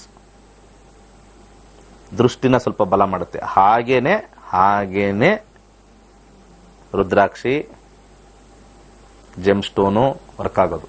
ಎಷ್ಟೋ ಜನ ಹುಚ್ಚರು ಹಾಕೊಂಡೇ ಏನೋ ಪ್ರಾಬ್ಲಮ್ ಆಗೋದು ಬಿಚ್ಚಿಟ್ಬಿಟ್ಟೆ. ಎಂತ 3 ಜನಗಳು ಅಂತ ನನಗೆ ಹಾಕೊಂಡೆ ಸರ್, ಜ್ವರ ಬಂದ್ಬಿಡ್ತು. ಏನ್ ತಿಂದಿದ್ದ ಅಂತ ಗೊತ್ತಿರ್ಲಿಲ್ಲ, ಜ್ವರ ಬರಕ್ಕೆ ಉಂಗುರ ಹಾಕಿದ ತಕ್ಷಣ ಜ್ವರ ಬಂದ್ಬಿಡ್ತಂತೆ. ನಾನು ನೋಡ್ತಾ ಇರ್ತೀನಿ ಎಂಥ ನಾನ್ ಸೆನ್ಸ್ ಇವೆಲ್ಲ. ಸಣ್ಣ ಸಣ್ಣ ಪ್ರಮಾಣದಲ್ಲಿ ವರ್ಕ್ ಆಗುತ್ತೆ. ನಮ್ಗೇನೋ ಹಾಕೊಂಡ್ವಿ, ಯಾರ ಜೊತೆನೋ ಜಗಳ ಆಗೋಯ್ತು, ಬಾಬಾ ಇವ್ರು ಲೈಫಲ್ಲಿ ಜಗಳನೇ ಆಡಿರ್ಲಿಲ್ವಂತೆ. ಲೈಫಲ್ಲಿ ಉಂಗುರ ಹಾಕಿದ ತಕ್ಷಣ ಜಗಳ ಆಗೋಯ್ತಂತೆ. ಈ ತರ ಎಲ್ಲ ಕಾಮನ್ ಸೆನ್ಸ್ ಸ್ವಲ್ಪ ಯೂಸ್ ಮಾಡಬೇಕು. ಒಂದು ಸ್ಟೋನ್ ಹಾಕಿದ ತಕ್ಷಣ ನಮಗೆ ಜಗಳ ಸ್ಟಾರ್ಟ್ ಆಗಿದ್ರೆ ಆ ತರ ಎಷ್ಟೋ ಆಗ್ಬಿಡೋದು. ಯಾವ್ದೋ ಸ್ಟೋನ್ ಹಾಕ್ಸಿ ಯಾರಿಗೋ ಜಗಳ ಮಾಡಿಸ್ಬೋದಾಯ್ತು ನಾಳೆ ಬೆಳಿಗ್ಗೆಗೆ. ಈ ಒಂದು ಸ್ವಲ್ಪ ಕಾಮನ್ ಸೆನ್ಸ್ ತುಂಬಾ ಜನಕ್ಕೆ ಇಲ್ಲ. ಇದನ್ನ ಹಾಗೆ ಈ ಸಬ್ಜೆಕ್ಟ್ ನ ಮಾಡಿಟ್ಬಿಟ್ಟಿದ್ದಾರೆ. ಹಾಕೋಬಾರ್ದ್ರಿ, ಡೇಂಜರ್ ಅಂದ್ಬಿಡ್ತಾರೆ. ಅದು ನೀವು ಡೇಂಜರ್ ಸ್ಟೋನ್ ಹಾಕೊಂಡ್ರು ಕೂಡ ಅದು ಅಷ್ಟು ಈಸಿಯಾಗಿ ಬೇಗ ಡೇಂಜರ್ ಆಗಲ್ಲ. ಯಾಕಂದ್ರೆ ಅದು ಪ್ರಮಾಣ ಇಷ್ಟೇ, ಒಂದೊಂದೇ ಪಾಯಿಂಟ್. ಕೆಲವು ಉಂಗುರಗಳು ಹಾಕೋಬಾರ್ದು, ಅದು ಲಾಂಗ್ ಟರ್ಮ್ ಅಲ್ಲಿ ನಿಮಗೆ ಸಮಸ್ಯೆ ಕೊಡುತ್ತೆ. ಯಾಕಂದ್ರೆ you are taking that. Alcohol ತಗೊಂಡಂಗೆ, ಫಸ್ಟ್ ಡೇನೆ ಆಲ್ಕೋಹಾಲ್ ತಗೊಂಡಿದ ತಕ್ಷಣ ಲಿವರ್ ಡ್ಯಾಮೇಜ್ ಆಗುತ್ತಾ? ಲಿವರ್ ಡ್ಯಾಮೇಜ್ ಆಗುತ್ತೆ ಯಾರಿಗಾದ್ರು? 1 ಟೈಮ್ ಆಲ್ಕೋಹಾಲ್ ತಗೊಂಡಿದ್ದಾನೆ ಅನ್ಕೊಳ್ಳಿ, ಕುಡಿದಿದ್ದಾನೆ ಅನ್ಕೊಳ್ಳಿ, ಎಕ್ಸೆಸ್ ಕುಡಿದ್ರು ಕೂಡ ಅದು ಏನು ಸ್ವಲ್ಪ ತಡ್ಕೊಳ್ಳೋ ಶಕ್ತಿ ಇರುತ್ತೆ. ಎಕ್ಸೆಸ್ ಅಂತ ಏನು ಸ್ಟೋನ್ ಅಲ್ಲಿ ಏನು ಎಕ್ಸೆಸ್ ಇಷ್ಟಪ್ಪ ಸ್ಟೋನ್ ಏನು ಹಾಕೊಂಡಿರೋಲ್ಲ ನಾವು. ಹಾಕೊಂಡ್ರೆ ಸಣ್ಣ ಸ್ಟೋನ್, ಇಷ್ಟೇ ಸ್ಟೋನ್, ಅದ್ರ ಪವರ್ ಎಷ್ಟಿರುತ್ತೆ? 0.00.1% ರಿಫ್ರಾಕ್ಷನ್ ಇರುತ್ತೆ. ರಿಫ್ರಾಕ್ಷನ್ ನೋಡ್ಬೇಕು ಸ್ಟೋನ್ ಅಲ್ಲಿ, ಎಂಟ್ರಿ ಲೆವೆಲ್ ನೋಡ್ಬೇಕು. ಒಬ್ಬ ಜ್ಯೋತಿಷಿ ಆದನು ಸ್ಟೋನಿನ ವೇವ್ ಲೆಂತ್, ಅದರೊಳಗಿರ್ತಕ್ಕಂಥ ಪ್ರಾಪರ್ಟೀಸು, ಯಾವ ರೀತಿ ಅದು ಎಫೆಕ್ಟ್ ಆಗುತ್ತೆ, ಇದೆಲ್ಲ ತಿಳ್ಕೊಂಡಿದ್ರೆ ಮಾತ್ರ ಯಾವ ಸ್ಟೋನ್ ಕೊಡ್ಬೋದು ಅಂತ ಗೊತ್ತಾಗುತ್ತೆ. ಲಗ್ನಾಧಿಪತಿ ಕೊಟ್ಬಿಟ್ಟು ಹಾಳು ಮಾಡ್ಬಿಡ್ತೀರ. ಆ ಲಗ್ನಾಧಿಪತಿ ಏನಾದ್ರೂ 12ನೇ ಮನೇಲಿರೋದೋ, ಅಥವಾ ಭಾವದ ಪ್ರಕಾರ 8ನೇ ಮನೆಗೆ ಹೋಗಿರೋದೋ, ಅಥವಾ ಬೇಡದೇ ಇರೋ 6ನೇ ಮನೆಗೆ ಹೋಗಿರೋದೋ, ಹೋದಾಗ ಗೊತ್ತಾಗಲ್ಲ. ಮೇಲಿರೋ ಕುಂಡಲಿನ ಮಾತ್ರ ನೋಡ್ತಾರೆ, ಒಳಗಡೆ ಇರತಕ್ಕಂಥ ಭಾವಚಲಿತ ನೋಡೋದಿಲ್ಲ. ಒಳಗಡೆ ಇರತಕ್ಕಂಥ ಭಾವಚಲಿತ ನೋಡಿ. ನಮ್ಮ 15 ಡೇಸ್ ಕ್ಲಾಸಲ್ಲಿ ಇವೆಲ್ಲ ಹೇಳ್ಕೊಡ್ತೀವಿ. ಆಗಸ್ಟ್ 16ಕ್ಕೆ ಸಾಮಾನ್ಯ ಜನರು ಬಂದು ಕಲೀರಿ. ಆಯ್ತು, ಸಾಮಾನ್ಯ ಜನರು ಬಂದು ಕಲೀರಿ, ಏನೂ ಆಗಲ್ಲ. ಅಂತ ಏನ್ ದೊಡ್ಡ ಸೈನ್ಸ್ ಅಲ್ಲ ಇದು, ಕಲಿಯಕ್ಕೆ ದೊಡ್ಡ ವಿದ್ಯೆ ಅಲ್ಲ. Very simple, very interesting, fascinating subject. Most fascinating subject on the earth. ಬಹಳ ಖುಷಿ ಆಗುತ್ತೆ ಈ ಸಬ್ಜೆಕ್ಟ್ ಕಲಿಯಕ್ಕೆ. ಯಂಗ್ಸ್ಟರ್ಸ್ ಫಸ್ಟ್ ಬಂದು ಕಲಿಬೇಕು. ಆ ಯಂಗ್ಸ್ಟರ್ಸೇ ಅವ್ರಿಗೆ ಹೇಳ್ಕೊಡ್ತೀನಿ ನಾನು first. I will ensure that they trust, not believe. Belief ಅನ್ನೋ ಸಬ್ಜೆಕ್ಟೇ ನಾನು ತೆಗೆದಾಕ್ತಾ ಇದ್ದೀನಿ. ದೇ ವಿಲ್ ಟ್ರಸ್ಟ್ ಅನ್ನೋದು ಬಂದ್ಬಿಡುತ್ತೆ ಜ್ಯೋತಿಷದ ಮೇಲೆ. ಬಿಲೀಫ್ ಬಿಟ್ಬಿಡಿ. Belief is a forward. ನನಗೀಗ ಟ್ರಸ್ಟ್ ಅನ್ನು ತಗೊಂಬಂದು ಕೂರಿಸ್ಬಿಡ್ತೀನಿ. I trust astrology. I believe ಅನ್ನೋದು ಸುಮ್ಮನೆ, ಅದು I may not believe. Trust ಅಂತ ಬಂದ್ಮೇಲೆ ನೋ ಟ್ರಸ್ಟ್ ಅಂತ ಹೋಗಲ್ಲ. ಅದು ಟ್ರಸ್ಟ್ ಅಂತ ಬಂದ್ರೆ mind body soul completely. I agree with it, ಈ ಕಾಂಬಿನೇಷನ್. ಸೊ ಸ್ಟೋನ್ ಹಾಕ್ಬೇಕಾದ್ರೆ ಸಡನ್ ಆಗಿ ಏನೂ ಆಗಲ್ಲ. ನೀವು ಯಾರೊಬ್ರು ಕೊಟ್ಟರು, ರಾಂಗ್ ಸ್ಟೋನ್ ಕೊಟ್ಟರು, ದಟ್ ಸೆಕೆಂಡ್ರಿ. ಸ್ಟೋನ್ ಹಾಕಿದ ತಕ್ಷಣ ಪ್ರಾಬ್ಲಮ್ ಆಯ್ತು, ಅದು ಸಾಧ್ಯ ಇಲ್ಲ ಆಗಕ್ಕೆ. ಅವೆಲ್ಲ ಹೇಳಿದ್ನಲ್ಲ, ಕಣ್ಣು ಕ್ಯಾರೆಟ್ ಒಂದು 10 kg ತಿಂದ ತಕ್ಷಣ ನಾಳೆ ಬೆಳಿಗ್ಗೆ ಪ್ರಕಾಶಮಾನಗೊಳಿಯಲ್ಲ. ಅರ್ಥ ಆಯ್ತಾ? ಆಮೇಲೆ ಏನು ಟಪ ಟಪ ಟಪ ಕರೆಕ್ಟ್ ಪಾಯಿಂಟ್ ಬ್ಲ್ಯಾಂಕ್ ಶೂಟ್ ಮಾಡ್ತಾ ಇದ್ದಾನೆ ಟಾರ್ಗೆಟ್ಗೆ, ಅದೆಲ್ಲ ಆಗಲ್ಲ. ಆ ಕಣ್ಣನ್ನ ಚೆನ್ನಾಗಿ ಟ್ರೈನ್ ಮಾಡ್ಕೊಳ್ಳೋಕ್ಕೆ ದಿನ ಆ ಫುಡ್ನ ತಿಂತಾ ಇದ್ರೆ over A period of time ಅದು ಸ್ಟ್ರೆಂಥನ್ ಆಗ್ತಾ ಹೋಗುತ್ತೆ. ಜಿಮ್ಗೆ ಹೋಗಿದ ತಕ್ಷಣ 6 ಪ್ಯಾಕ್ ಬರುತ್ತಾ? ಜಿಮ್ಗೆ ಹೋಗಿದ ತಕ್ಷಣ 6 ಪ್ಯಾಕ್ ಬರುತ್ತಾ? ಇವತ್ತು ಜಿಮ್ ಮಾಡಿದೆ ನಾನು, ಏನೆಲ್ಲ ಕಡೆ ಮಜಲ್ ಬಂದ್ಬಿಡುತ್ತೆ ಸರ್ ಒಂದೇ ದಿವಸಕ್ಕೆ ಫಟಾಫಟ್. ಅದೇ ತರ ಉಂಗ್ರಾನು, ರುದ್ರಾಕ್ಷಿ ಕೂಡ. ಇದನ್ನ ಸ್ವಲ್ಪ ಮೈಂಡಲ್ಲಿ ಇಟ್ಕೊಳ್ಳಿ. ಎಲ್ಲ ಮ್ಯಾನಿಫೆಸ್ಟೇಷನ್ ಅಂತ ಒಂದಿರುತ್ತೆ. ಅತ್ಯಂತ ವೇಗವಾಗಿ ಚಲಿಸ್ತಕ್ಕಂಥ ಬೆಳಕು, ಅತ್ಯಂತ ವೇಗ, ಬೆಳಕು ಬಿಟ್ರೆ ಇನ್ನೊಂದು ವೇಗ ಇಲ್ಲ, ಅತ್ಯಂತ ವೇಗ. ನಾವು ಆಕಾಶದಲ್ಲಿ ನೋಡ್ತಕ್ಕಂಥ ನಕ್ಷತ್ರಗಳು, ಆ ಬೆಳಕು 20 ವರ್ಷದ ಹಿಂದೆ ಅಥವಾ 10 ವರ್ಷದ ಹಿಂದೆ ಹೊರಡಿರ್ತಕ್ಕಂಥ ಬೆಳಕು ಇವತ್ತು ನೋಡ್ತಾ ಇದೀವಿ. We are not seeing the current light, we are seeing the light which was emitted long years ago. ಇದನ್ನು ನೀವು ಅರ್ಥ ಮಾಡ್ಕೊಳ್ಳಿ. ಸೈನ್ಸ್ ಸ್ಟೂಡೆಂಟ್ ಅವ್ರನ್ನ ಕೇಳಿ ಹೇಳ್ತಾರೆ. ಇವತ್ತು ಏನ್ ನಾವು ಆಕಾಶದಲ್ಲಿ ನಕ್ಷತ್ರ ನೋಡ್ತಾ ಇದೀವೋ ಆ ಬೆಳಕೆಲ್ಲ ಇವತ್ತಿನ ಬೆಳಕಲ್ಲ, ಆ ಹೊರಟಿರ್ತಕ್ಕಂಥ ಬೆಳಕು ಎಷ್ಟೋ ವರ್ಷಗಳ ಹಿಂದೆ ಆ ಒಂದು ನಕ್ಷತ್ರಗಳು ಎಮಿಟ್ ಮಾಡಿರ್ತಕ್ಕಂಥ ಲೈಟ್. ಅತ್ಯಂತ ಹತ್ರದಲ್ಲಿರ್ತಕ್ಕಂಥ ನಮಗೆ ಲೈಟ್, ನಕ್ಷತ್ರಗಳು ಎಷ್ಟೋ ಸಹಸ್ರಾರು ಕೋಟಿ ಕೋಟಿ ಕೋಟಿ ಹಾಕೊಂಡು ಹೋಗ್ಬೇಕದು, ಲೈಟ್ ಇಯರ್ಸ್ ಅಲ್ಲಿ ದೂರ ಇರ್ತಕ್ಕಂಥದ್ದು ನಮ್ಗೆ ಕಾಣಿಸುತ್ತೆ. ಈಗ ಸೂರ್ಯನ ಬೆಳಕು ತಗೊಳ್ಳಿ. ಸೂರ್ಯನ ಬೆಳಕು 15 ಕೋಟಿ ಕಿಲೋಮೀಟರ್ ಇದೆ, ನಮಗೆ 15 ಕೋಟಿ ಕಿಲೋಮೀಟರ್ ಇದೆ ಬೆಳಕು. ಈ 15 ಕೋಟಿ ಬೆಳಕು ನಮಗೆ ಬರಬೇಕಾದ್ರೆ 8 ನಿಮಿಷ ತಗೊಳುತ್ತೆ. 8 ಮಿನಿಟ್ಸ್ ಆದ್ಮೇಲೆ ನಮ್ಗೆ ಬೆಳಕು ಬರೋದು. ಈಗ ನಾವು ಏನ್ ಬೆಳಕು ನೋಡ್ತೀವೋ ಆಚೆ ಕಡೆ ಹೋಗಿ, ಅದು 8 ನಿಮಿಷದ ಹಳೆ ಬೆಳಕು, ಅದು ಹೊಸ ಬೆಳಕಲ್ಲ, 8 ನಿಮಿಷದ ಹಳೇ ಬೆಳಕು. ಸೊ ಈಗ ಲೈಟೇ ಇಷ್ಟು ಫೋರ್ಸ್ ಅಲ್ಲಿ ಇದ್ದಾಗ 8 ಮಿನಿಟ್ಸ್ ಡಿಲೇ ಇದೆ ರೀಚ್ ಆಗಕ್ಕೆ. ಇನ್ನು ಉಂಗ್ರ ಹಾಕೊಂಡಿದ ತಕ್ಷಣ ನಿಮ್ಗೆ ಚೇಂಜ್ ಆಗುತ್ತೆ ಲೈಫು, ಆಗಲ್ಲ. ಉಂಗ್ರ ಹಾಕಿದ್ವಿ, ಏನು ವರ್ಕೇ ಆಗಿಲ್ಲ, ಟೈಮ್ ತಗೊಳುತ್ತೆ. ಕರೆಕ್ಟ್ ಆಗಿರ್ತಕ್ಕಂಥ ಉಂಗ್ರ ಹಾಕಿದ್ರೆ ಖಂಡಿತ ಟೈಮ್ ತಗೊಳುತ್ತೆ. ಒರಿಜಿನಲ್ ಹಾಕಿದ್ರೆ ಖಂಡಿತ ವರ್ಕ್ ಆಗುತ್ತೆ. ಡೂಪ್ಲಿಕೇಟ್ ಆಗಿದ್ರೆ 10 ವರ್ಷ ಆದ್ರೂ ವರ್ಕ್ ಆಗಲ್ಲ. ಮುಂದಿನ ಜನ್ಮದಲ್ಲೂ ಅದನ್ನ ಕ್ಯಾರಿ ಮಾಡ್ಕೊಂಡು ಹೋಗಿದ್ರೆ ಆ ಉಂಗ್ರ ವರ್ಕ್ ಆಗಲ್ಲ.